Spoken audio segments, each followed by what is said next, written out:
I just feel like I've been around the block, ripping up fantasy stock, working around the clock. Look at the view from the top. Researching rookies a lot? No, I just be listening to pods. Yeah, one in particular, I'm just a messenger. Let me just pass on the rock. Browning, brunning, pruning, pronouncing ain't what he's doing. What he's doing is not losing, but infusing you with new things. And there's Dennis the Bennett, yeah. The man is a menace, yeah. Building a dynasty, some of the finest things. Promise you won't regret it.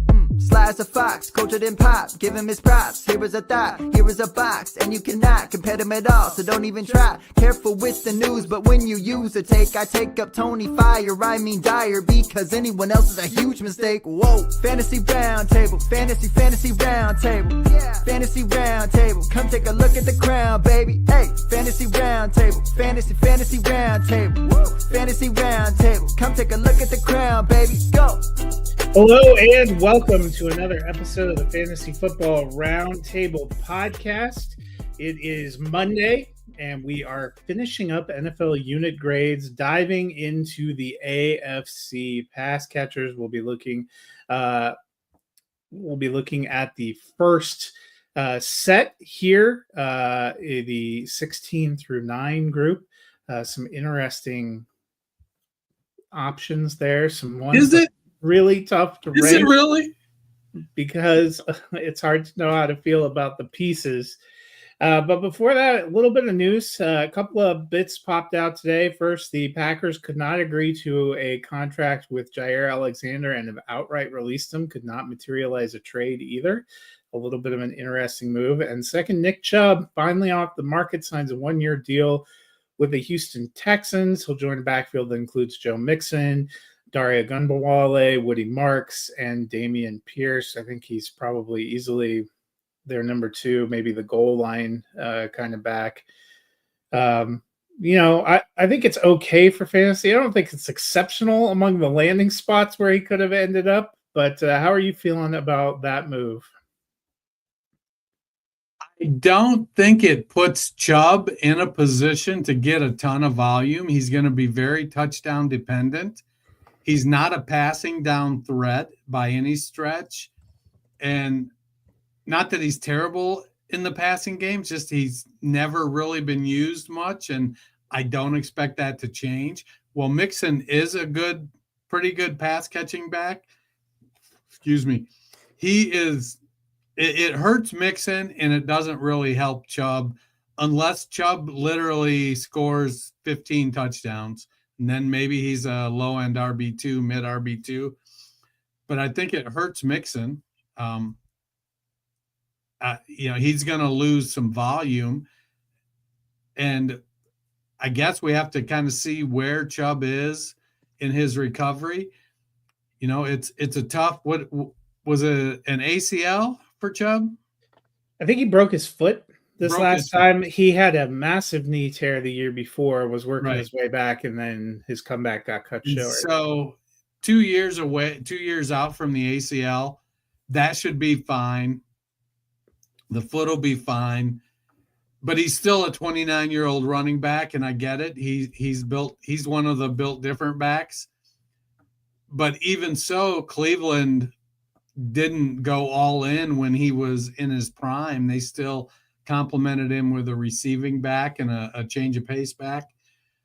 But Chubb still was a phenomenal tool as a fantasy asset for your teams.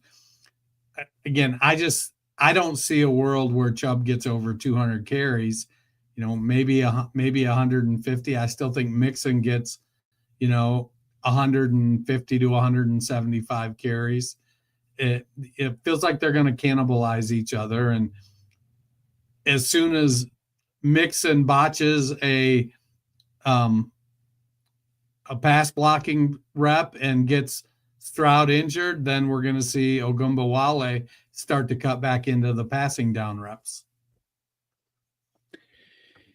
Well, that's speaking of passing downs, that leads us into, as I mentioned, we're looking at AFC pass catching groups. This includes both wide receivers and tight ends. And, I think we have probably a little more disagreement up and down here than we did with some of the other groups. We have the same couple of teams at the top, which we'll get to on Thursday. We have the same team on the bottom, which we will get to today, and that is number 16, the New England Patriots.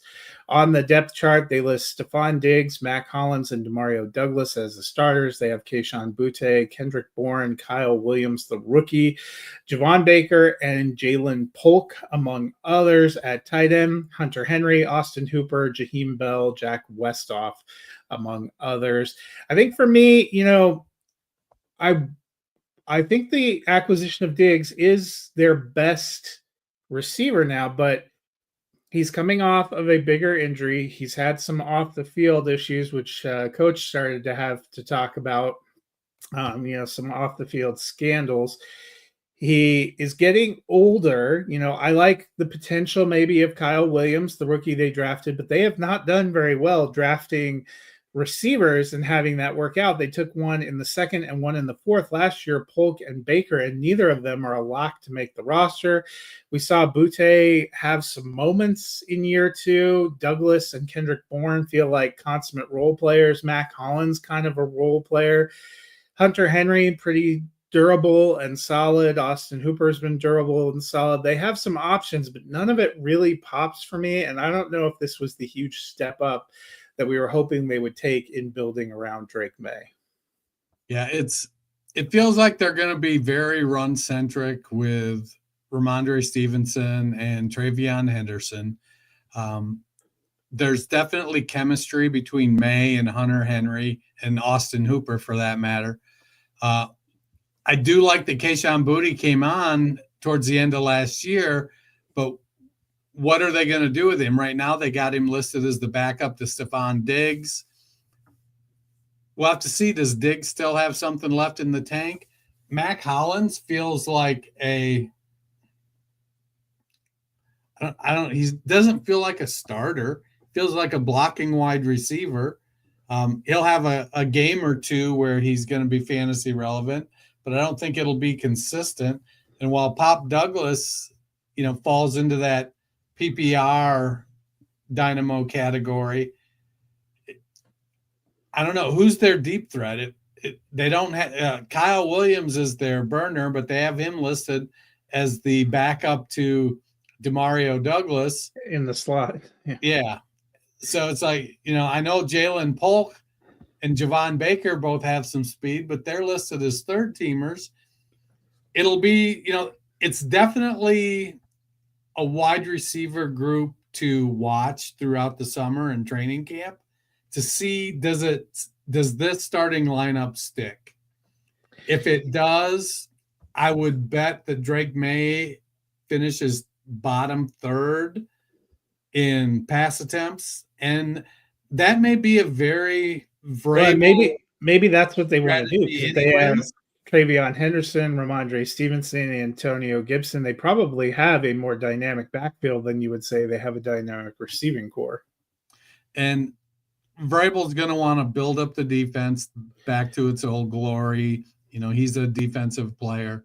So it feels, they drafted Will Campbell. They signed Garrett Bradbury and Morgan Moses. They have a couple guards that have been around for a few years. So, it feels like they may be trying to build from the inside out. And so, they've got good cornerbacks with Gonzalez and Carlton Davis, who's getting older. Some age at safety with Jabril Peppers. So they need to kind of work up that defense. I think they're gonna look to win ugly this year, and next year may be the year they target a difference maker at wide receiver, whether it's through the draft or in free agency. But I think the team was in a situation where top level free agents didn't want to really go there with Belichick, and then they switch over to Vrabel, and so now there's a little bit of wait and see. They come out next year, and if they go 9-8, I think you're going to see free agents say, "Look, let's go finish this job here." Yeah.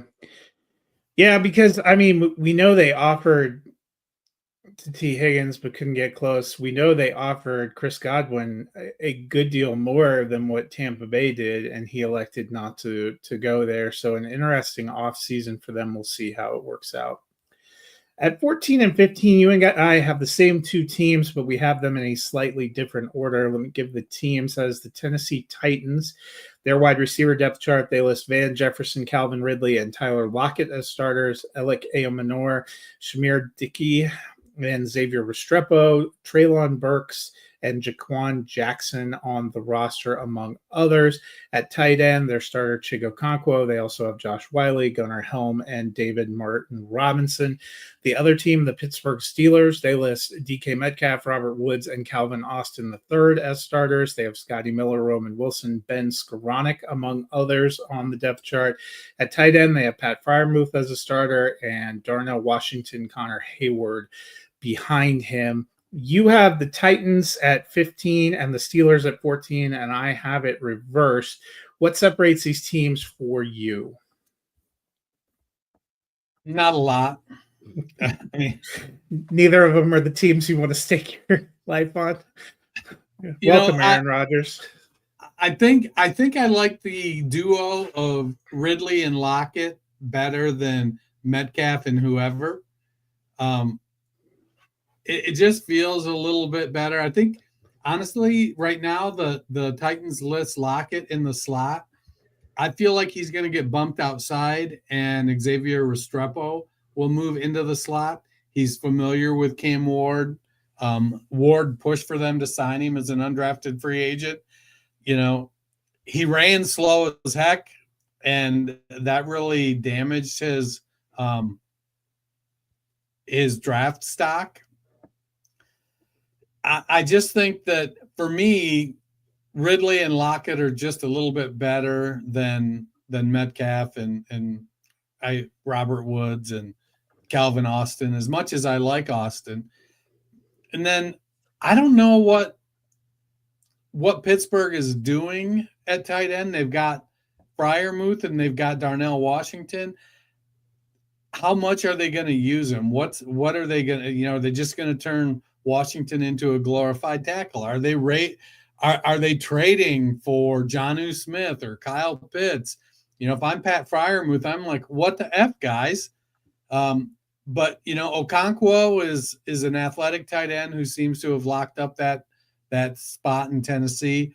I think Gunnar Helm, their third tight end, is he's a pass receiving rookie. There's definitely some room for him to climb. I don't think that either team is overly deep. I mean, Treylon Burks has fallen to the third team, according to our lads. May not even make the roster, according to local media. It's just one of the, he's, came in with a chip on his shoulder and left it there, apparently. I don't have a strong argument to put the Steelers over the Titans or Titans over the Steelers. I like DK Metcalf. I think he's a weapon. Honestly, as I sit here making my argument, I realize I have the Titans lower. I should probably switch them. Listening, because I was listening to you, and I'm like, yeah, you're kind of making my argument. I like DK Metcalf, and I like Freiermuth fine, but I don't know if Freiermuth is that much better than Chigo Okonkwo, and I like the receiving options for Tennessee as a group better. I think DK Metcalf, to me, among the two teams, is the single best receiver. But you're right, paired with Robert Woods, Calvin Austin, we don't know if Roman Wilson's ever going to get on the field. We talked about before, like Scotty Miller and some of these guys are just kind of journeyman guys. There's some upside with Aomanor. Van Jefferson was very serviceable. I'm not sure Robert Woods and DK Metcalf is an upgrade over George Pickens and Van Jefferson that the Steelers rolled out last year. So, now he goes to Tennessee. They added Lockett. So I had Tennessee just a notch above, even though I do like DK Metcalf. We'll see if if you make my argument for me with this, because we have the same two teams at 12 and 13, just in reverse, and I will read those teams. The Buffalo Bills being the first one at wide receiver. They list Keon Coleman, Josh Palmer, and Khalil Shakir as starters. They have Curtis Samuel, Elijah Moore, the rookie Caden Prather, KJ Hamler, Jalen Virgil, and Laviska Shenault, among others, at tight end. Dalton Kincaid, Dawson Knox, Jackson Hawes, and Zach Davidson. The other one being the New York Jets. The Jets list Garrett Wilson, Josh Reynolds, and Alan Lazard as starters. They have Tyler Johnson, the rookie Arian Smith, Malachi Corley, and Xavier Gibson, among others. At tight end, they have the rookie Mason Taylor, Jeremy Ruckert, Stone Smart, and Zach Kuntz.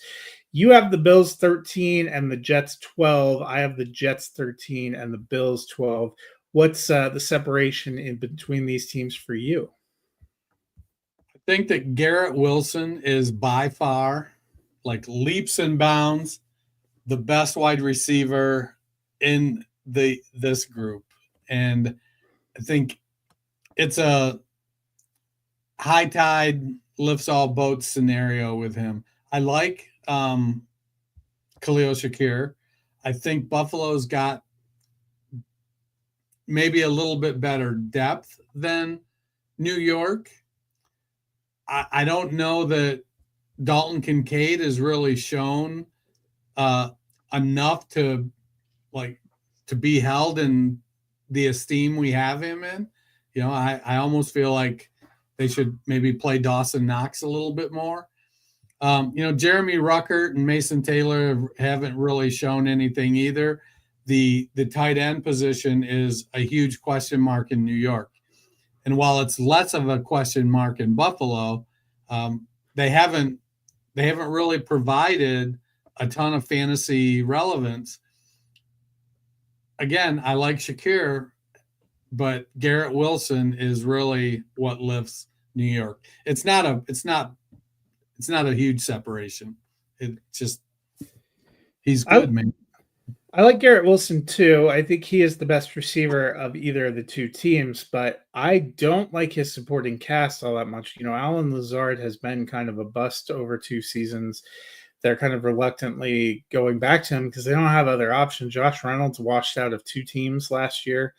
Tyler Johnson washed out of a couple of teams. Malachi Corley really couldn't get on the field last year.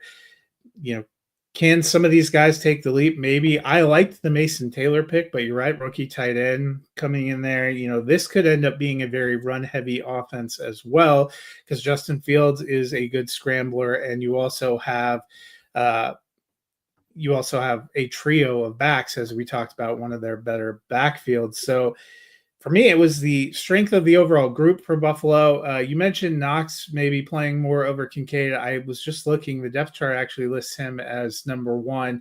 You know, can Kincaid take a year 3 leap? Can Keon Coleman take a year 2 leap? Those are some questions, but they added pretty solid veterans in Palmer and Elijah Moore. We've seen Curtis Samuel be a pretty decent contributor. Khalil Shakir, very rock solid. I was surprised. I was listening to NFL Network Radio, the afternoon drive today, and they were talking about AFC West passing groups. They graded the Buffalo Bills receivers. They said they probably have a top 5 receiving unit in the entire NFL. I'm not that high, but I definitely think this is a case where the whole is greater than. I think that would be nice. The whole for me for Buffalo is greater than the individual parts. Even though as much as I like Garrett Wilson, I gave Buffalo a slight nod. As we close out this first half, you and I are getting into territory where we're starting to have different takes on different teams. At 11, you have the Jacksonville Jaguars. Let me read off their roster. Brian Thomas Jr., De'Ami Brown, and Travis Hunter listed as the starters. They have Joshua Cephas, Austin Trammell, Parker Washington, and Louis Rees-Zammit, among others. At tight end, Bretton Strange listed as the starter. They picked up Johnny Munt, Hunter Long, and Quentin Morris as free agents this offseason. What do you think about the Jaguars? So I love Brian Thomas. I think he is a certified alpha. He's out there wide. I think Travis Hunter is one of the most talented receivers.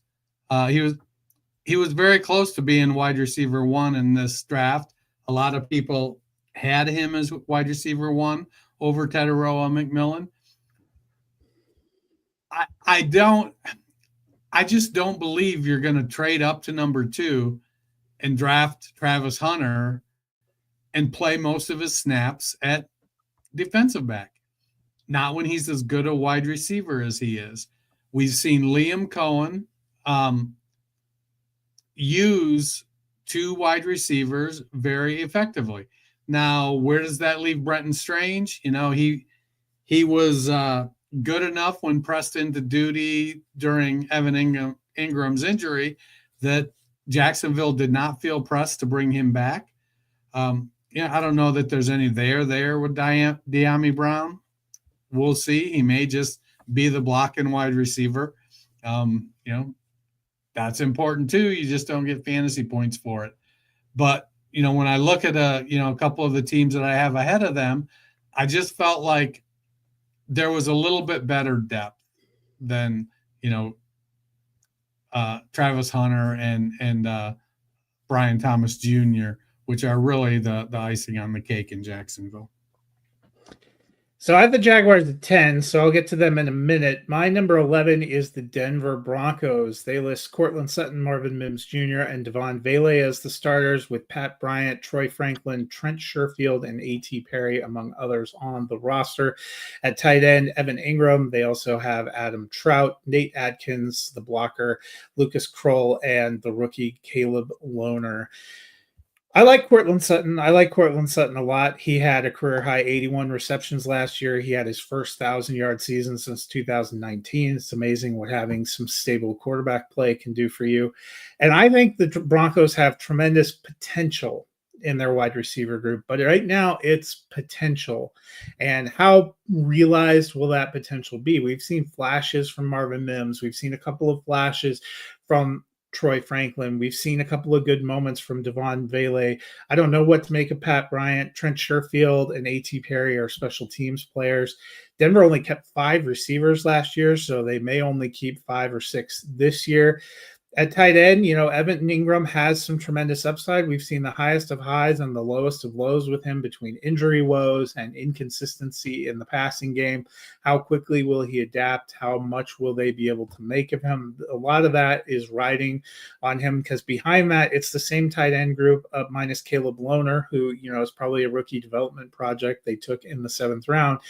But we had Adkins and Kroll and Troutman last year, and there was not a lot of productivity. There was not a lot of there for the Broncos tight ends. So, a lot is resting on the development of those receivers and on Evan Ingram. And I think there's potential enough that I dropped them up to 11, but I don't feel confident about that group, so I didn't put them any higher. As I mentioned, I have Jacksonville 1 rung higher, and that's because I like the dynamic duo of Brian Thomas Jr. and Travis Hunter. I also thought Strange looked very good last year when he got a chance to fill in, and they felt good enough about him that they gave Evan Ingram his walking papers.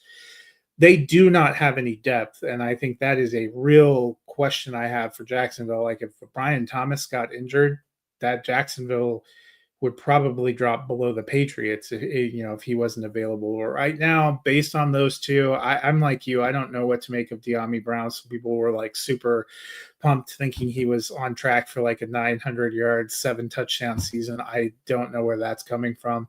Hopefully Travis Hunter develops into the kind of receiver we think he can be. Brian Thomas Jr. was incredible despite a crumbling offense around him last year. And I like Brenton Strange. I think they have some good depth at tight end too, so I had them at 10. Your number 10, you went with the Los Angeles Chargers. They list Mike Williams, Quentin Johnson, and Ladd McConkey as the starters. There's no way Quentin Johnson's going to start. Oh, I'm just saying it now. They have the rookie Trey Harris, rookie Keandre Lambert-Smith, Darius Davis, and Brendan Rice and Jalen Reagor, among others. At tight end, they went and got Tyler Conklin, who I thought was a decent pickup. They also have Will Dissly. They drafted Aronde Gadsden Jr., and they have Tucker Fisk. What stands out to you about the Chargers? Well, the more I look at it, the more I feel like I probably should have had Jacksonville above the Chargers. I know you disagree with that, but the Chargers are really Ladd McConkey, and that's it. Quentin Johnson, I agree with you. He's probably not going to be the starter. And does that mean that Trey Harris moves into the starting lineup, or does Yes. McConkey move outside and Darius Davis move into the starting lineup? Mike Williams, he is what he is. He's down. He's what they hoped Quentin Johnston was when everybody said, no, that's not what Quentin Johnston is. But yet the previous regime kept trying to use Quentin. Or no, it wasn't that. It was the previous group that tried to use Johnston as a deep threat like Mike Thomas or Mike Williams. That's just not what he does. McConkey is a real difference maker, though, I think. Disley and Conklin are a little bit above catch and fall tight ends. They get open. They're going to get yards. I don't think that either one of them will be consistent enough that you're putting them in your fantasy lineup. Darius Davis could do some work in the slot if he gets a consistent role. Trey Harris has a ton of potential. We'll just kind of have to see how it pans out.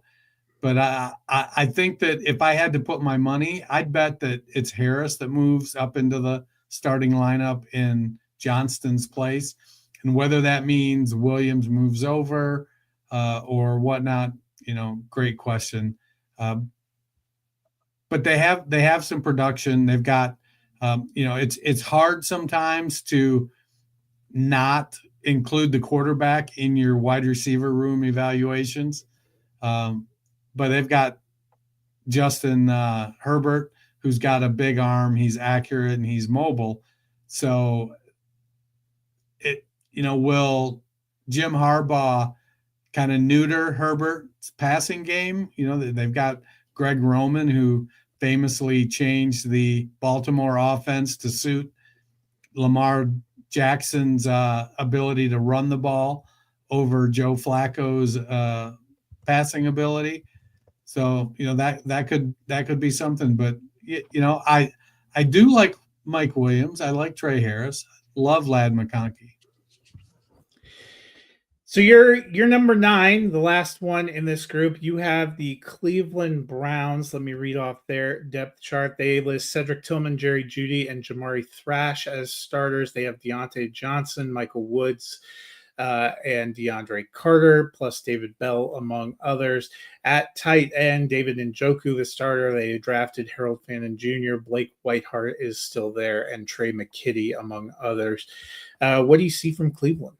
Well, it's funny. There's a lot of among others, it seems, today. Well, because some of these undrafted rookies that are like the 9th and 10th or a 12th receiver, it just doesn't feel like reading most of these teams. What team is going to keep more than 8 receivers and 4 tight ends, really? Right. That's 12 out of 53. The biggest question mark for me in the Cleveland receiving group is Jamari Thrash. They've got him listed in the slot, DeAndre Carter backing him up. Thrash, 6 foot, 190 pounder, 5th round draft pick, if I remember correctly. Yeah, 5th round draft pick last year. I don't know if there's anything left with Deontay Johnson, but man, it sure feels like he should be able to beat out Jamari Thrash. But once you get past that, Cedric Tillman looks the part, played the part for a few games last year. Can he stay healthy? Jerry Jeudy seems to have reached his potential. Was it a one-year wonder? We're rolling the dice. No, especially if Joe Flacco gets the starting job there.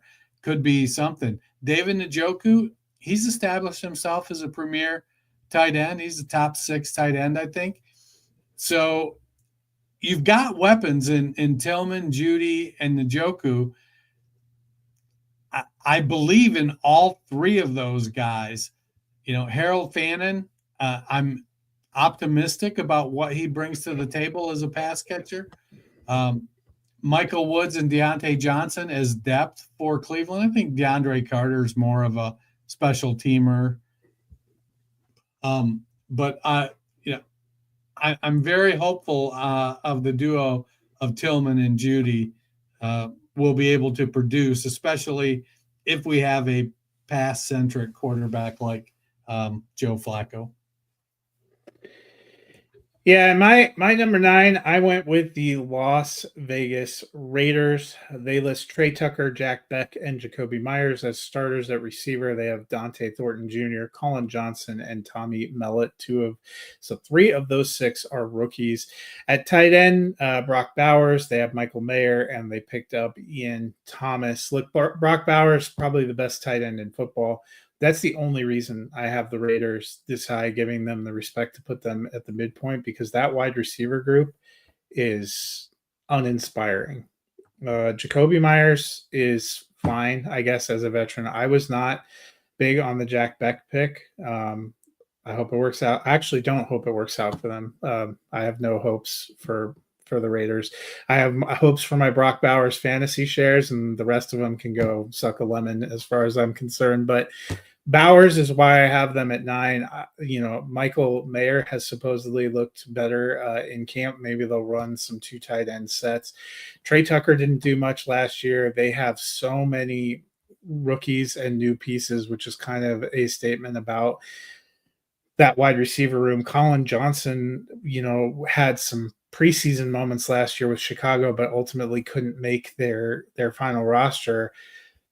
And he's like their 4th or 5th guy here. That tells me a lot. Jacoby Myers is a fairly solid veteran, unspectacular. And I just don't have a lot of faith in Beck and Tucker, and I'm not sure how it's exactly going to work. But they also have Ashton Janty, so this is another team that I expect will be pounding the rock and using their tight end, Brock Bowers. He had 112 receptions last year. He could go higher. This year he's phenomenal, but the rest of the group just doesn't do it for me. I know you feel different, so on Thursday I'll be curious to hear what elevates them for you. But this kind of speaks probably to a lot of the soft middle in the AFC. There are a lot of questions, and it's kind of almost value in the eye of the beholder with some of these teams, or some of our maybe personal trepidations with players possibly that we've been burnt by in fantasy on more than one occasion. So any other thoughts about this first group of AFC pass catchers? It's a mess. It's really going to be dependent upon quarterbacks and offenses in general taking steps. You've got Aaron Rodgers in Pittsburgh, Drake May, Cam Ward. It's crazy to look and see a Josh Allen-led receiving group all the way down at 12 and 13 respectively for us. A question is, Trevor Lawrence ever going to achieve his potential? We both have him at 10 and 11, or the Jags at 10 and 11. So there's just, it seems like there's so many questions across the board for these receiving groups that we covered today, and some we're going to cover Thursday, that you just kind of have to cross your fingers and hope for fantasy that you've picked the right guy. Yeah, that's going to be the case. It feels like there's a lot of these teams that have like maybe one alpha and then a couple of wish streams, or you have a really good receiver, but you wonder about the quarterback situation. It just doesn't feel like there's as many dynamic groups as it felt like there were in the NFC. Like a team like Green Bay that we had 13 in the NFC, I'd probably have them top 5 in the AFC looking at these groups. Yeah. 5 might be a little high, but let me see. I'd have 6 maybe. I probably would have them top 5. Just because they at least have like some depth and some performers all the way around, kind of just shows you where we're at in the AFC. It's going to be interesting. So we'll look forward to talking about the top 8. Hopefully, by the time we're back together on Thursday, you've gotten to play a baseball game because you still haven't gotten to play one. No, we've played 2, but not since we talked on Friday. Yeah. Seems like it's taken forever. Now, on the plus side of things, it's been good for Cole and his strained quad to be able to get that some rest, but he hasn't worked very hard on recovery other than the rest part of it. Yeah. Well, you got to get that rest in first. Yeah, I guess. Well, if people are out on the diamond waiting for games to kick off, or out mowing the lawn, or doing any other chores now that we have the long evenings and summer is here, what can they do? Do what we do. Go to your favorite podcast platform, hit that search bar, type in the Fantasy Football Roundtable podcast. Give us a subscribe, give us a like, leave us a rating and review. Well, we will be back on Thursday, rounding out the NFL unit grades with the top half of the AFC pass catchers. A reminder, we will be off next week, and then the following week, it is time for divisional previews, so start to get pumped up. We're going to do one division a show for a series of 8 shows throughout the end of June and into July, so that'll hopefully get you primed for the season. I know I've been running my NFL schedule matrix a million times, trying to see how I feel about playoff potential every signing. I start reevaluating and running it again. So I'm getting excited. This is the time of year where you start to get excited about the season. Hopefully those rookie drafts are going well.